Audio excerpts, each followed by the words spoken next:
Hey everyone, Sam from United People's TV here to run through all the latest Man United news for you in today's United 180. And the first story is about Luke Shaw. It's coming from the Telegraph, who are saying that Luke Shaw could return to training next month. Now, given that the initial expectations of Shaw was that he wasn't going to return before the end of the season, that's a little bit ahead of time. Obviously, Louis van Gaal basically, I'm not sure whether it was jokingly said or not, a couple of weeks ago or about a month ago, that Shaw could return for the Europa League final were United to get there. And if he's returning to training next month, that could happen. But we'd have to get to the Europa League final first. Now, me personally, from a selfish point of view, I don't want to see Luke Shaw play before the end of the season.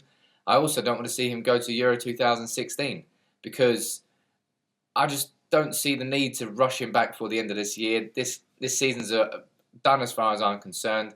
Whether or not we get into that top four won't be changed by Luke Shaw's return. And I just don't want him to go to Euro 2016. I would much rather he stayed at home, stayed back in Manchester and worked on his own recovery. In much the same fashion as he did last year when he took a personal trainer to Dubai and in the off-season, not during our pre-season tour, he went and he worked on his own fitness and he saw how much of a difference it made for him. Now, we've massively missed Shaw this season. I personally think that had he not been injured, we wouldn't be in the situation we're in right now, as bad as we're in right now anyway. I wouldn't say he would have solved everything, but he's crucial to Louis van Gaal's style of play and having the overlapping fullbacks. Rojo, Borthwick-Jackson's done it somewhat, but for the majority, we haven't replaced Shaw, and it's reflected in our football. Next bit of news coming up here is Juan Mata and Marcos Rojo have both been talking about and complimenting Guillermo Varela, just basically saying how impressed they've been since his start. Rojo saying that Varela's his chauffeur and drives him to training every day. I think you should probably A, either learn how to drive or B, just drive Rojo, you lazy git. But, you know, Varela has impressed us. Zinedine Zidane last year when he was on loan at Real Madrid Castilla B said he was impressed with him, said he thought he was going to go far. And when Varela got his chance this year, he really, really took it. Then when Darmian came back from injury earlier in the year, Varela came back out. Then Darmian got injured again, and then Varela came back in, and for a month he was fantastic.